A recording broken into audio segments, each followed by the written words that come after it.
Assalamualaikum warahmatullahi wabarakatuh. Alhamdulillahirabbil alamin. Terima kasih atas kesempatan yang diberikan kepada kelompok kami untuk mempresentasikan paper yang berjudul Pasar Modal dan Pasar Uang Syariah. Sebelumnya, saya akan memperkenalkan diri. Saya sebagai penyaji pertama, nama saya Ade Novita Andriani. Di sini saya akan menjelaskan tentang apa sih pasar modal syariah itu dan apa aja fungsi dari pasar modal tersebut. Di sini saya akan menjelaskan terlebih dahulu apa sih pasar modal menurut Undang-Undang Nomor 8 Tahun 1995. Jadi, pasar modal adalah kegiatan yang bersangkutan dengan penawaran umum dan perdagangan efek, perusahaan publik yang berkaitan dengan efek yang diterbitkannya, serta lembaga profesi yang berkaitan dengan efek. Menurut ketentuan lain, istilah modal dapat diartikan sebagai segala sesuatu kepemilikan harta yang memungkinkan dapat menghasilkan harta lain. Nah, sekarang saya akan menjelaskan fungsi dari keberadaan pasar modal syariah. Yang pertama, memungkinkan bagi masyarakat untuk berpartisipasi dalam kegiatan bisnis dengan memperoleh bagian dari keuntungan dan resikonya. Yang kedua, memungkinkan para pemegang saham untuk menjual sahamnya guna mendapatkan likuiditas. Yang ketiga, memungkinkan perusahaan meningkatkan modal dari luar dan membangun serta mengembangkan lini produksinya. Yang keempat, memisahkan operasi kegiatan bisnis dari fluktuasi jangka pendek pada harga saham yang merupakan ciri umum pada pasar modal konvensional. Yang kelima, memungkinkan investasi pada ekonomi itu ditentukan oleh kinerja kegiatan bisnis dan sebagaimana tercermin pada harga saham.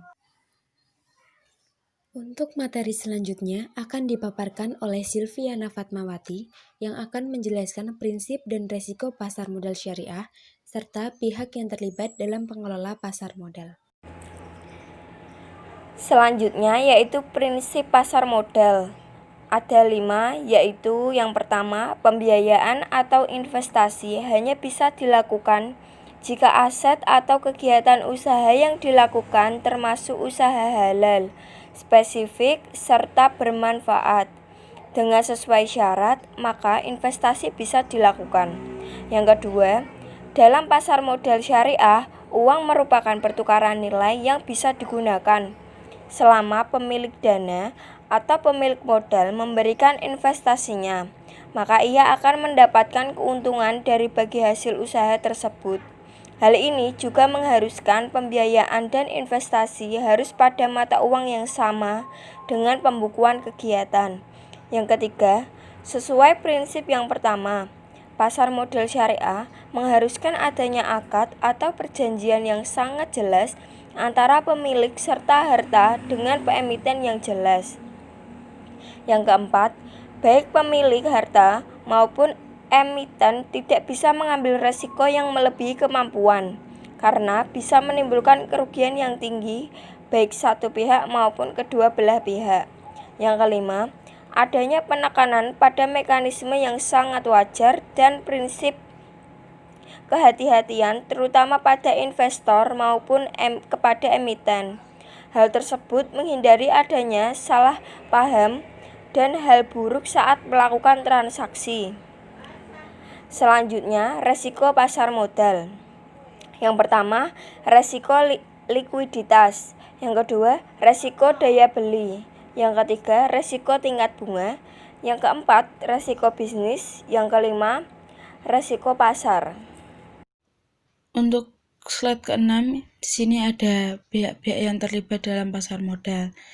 Yang terlibat dalam pasar modal dibagi menjadi 5, yaitu yang pertama emiten, yang kedua perantaran emisi, yang ketiga badan pelaksanaan pasar modal, yang keempat bursa efek, yang kelima investor. Dan di sampingnya juga ada pengelolaan pasar modal. Pengelolaan pasar modal juga dibagi menjadi 5. Yang pertama, Bagekam LK, kedua bursa efek, ketiga lembaga clearing dan penjaminan, keempat lembaga penyimpanan dan penyelesaian, yang kelima penyelenggaraan perdagangan surat utang negara di luar bursa efek. Untuk slide ke-7 di sini ada transaksi yang larang oleh syariah. Yang pertama yaitu transaksi yang mengandung riba. Yang kedua, transaksi yang di dalamnya terdapat spekulasi dan mengandung geraha atau ketidakjelasan. Yang ketiga, melakukan penawaran palsu atau najshi. Yang keempat, transaksi atau barang yang belum memiliki short selling atau bai'u Malaysia bimamluk. Yang kelima, menjual sesuatu yang belum jelas atau bai'ul ma'dum. Yang keenam, menyebarluaskan informasi yang menyesatkan atau memakai informasi orang dalam untuk memperoleh keuntungan transaksi yang dilarang atau insiden trading. Selanjutnya di sini ada slide ke-8 yang menjelaskan tentang perbedaan pasar modal syariah dengan konvensional. Adapun yang dimaksud saham dalam pasar modal syariah sama dengan saham dalam pasar modal konvensional. Hanya bedanya saham yang diperdagangkan dalam pasar modal syariah harus datang dari emiten yang memenuhi kriteria-kriteria syariah sebagaimana yang penulis sebutkan dalam pembahasan indeks Islam. Untuk materi selanjutnya akan dipaparkan oleh Aditya Rizky Hadi Pratama tentang pasar uang syariah, tujuan dari pasar uang, dan resiko di pasar uang syariah. Bismillahirrahmanirrahim. Baik, saya akan menjelaskan perbedaan pasar modal syariah dengan konvensional. Adapun yang dimaksud saham dalam pasar modal syariah sama dengan saham dalam pasar modal konvensional. Hanya bedanya, saham yang diperdagangkan dalam pasar modal syariah harus datang dari emiten yang memenuhi kriteria-kriteria syariah sebagaimana yang penulis sebutkan dalam pembahasan indeks Islam. Kemudian pasar uang syariah. Pasar uang adalah mekanisme untuk memperdagangkan dana jangka pendek, yaitu dana berjangka waktu kurang dari 1 tahun. Sedangkan pasar uang syariah adalah pasar uang di mana yang diperdagangkan adalah surat-surat berharga syariah dengan jangka waktu pendek, sama tadi yaitu kurang dari 1 tahun. Tujuan dari pasar uang yang pertama yaitu memenuhi kebutuhan jangka pendek para pelakunya. Yang kedua, memenuhi kebutuhan modal kerja usaha. Yang ketiga, memenuhi kebutuhan likuiditas. Yang empat, membantu pihak yang kekurangan dana. Yang kelima, memperoleh keuntungan. Dan yang terakhir, spekulasi. Kemudian selanjutnya akan dijelaskan oleh rekan kelompok saya. Baik, saya melanjutkan. Nama saya Muhammad Syahsantri Rizal. Saya melanjutkan tentang instrumen pasar uang syariah. Ada beberapa instrumen pasar uang syariah. Yang pertama, sertifikat Bank Indonesia Syariah. Yang kedua, surat berharga syariah negara. Yang ketiga, pasar uang antar bank syariah. Dan yang keempat, surat berharga lainnya. Lalu instrumen memiliki syarat. Yang pertama, pendapatan uang baik. Yang kedua, risiko yang rendah. Ketiga, mudah dicairkan. Keempat, sederhana. Dan kelima, fleksibel. Seterusnya, pihak yang terlibat dalam pasar uang syariah. 1. Lembaga keuangan. 2. Perusahaan besar. 3. Pemerintahan. 4. Individu. 5. Dealer. Syarat transaksi uang syariah. 1. Pertukaran tersebut harus dilakukan secara tunai, baknat. Artinya masing-masing pihak harus menerima atau menyerahkan masing-masing mata uang secara bersamaan. Kedua, motif pertukaran adalah rangka mendukung transaksi komersial, yaitu transaksi perdagangan barang dan jasa antar bangsa, bukan dalam rangka spekulasi.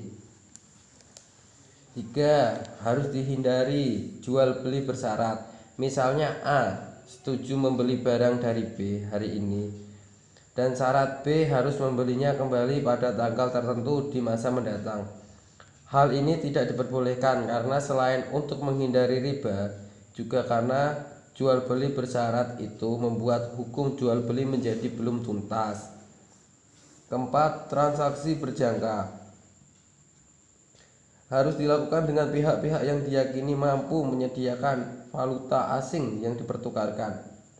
Yang kelima, tidak dibenarkan menjual barang yang belum dikuasai, atau dengan kata lain tidak dibenarkan jual beli tanpa hak pemilik bai ainiyah. Oke, selanjutnya yaitu perbedaan pasar uang konvensional dan pasar uang syariah. Perbedaannya yaitu terletak pada mekanisme penerbitan dan pada sifat instrumen itu sendiri. Pada pasar uang konvensional, instrumen yang diterbitkan adalah instrumen hutang yang dijual dengan diskon dan didasarkan atas perhitungan bunga. Sedangkan pasar uang syariah lebih kompleks dan mendekati mekanisme pasar modal. Oke, untuk kesimpulan pada materi kali ini yaitu pasar uang dan pasar modal mempunyai peranan besar bagi perekonomian suatu negara, khususnya di Indonesia ini.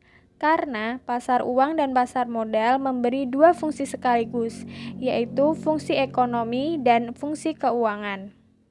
Dikatakan fungsi ekonomi karena menyediakan fasilitas dan wahana yang mempertemukan dua kepentingan, yaitu pihak yang memiliki kelebihan dana atau yang disebut sebagai investor dan pihak yang memerlukan dana atau issuer. Sekian presentasi dari kelompok kami. Bila ada kesalahan kata, mohon dimaafkan. Wabillahi taufik walhidayah. Wassalamualaikum warahmatullahi wabarakatuh.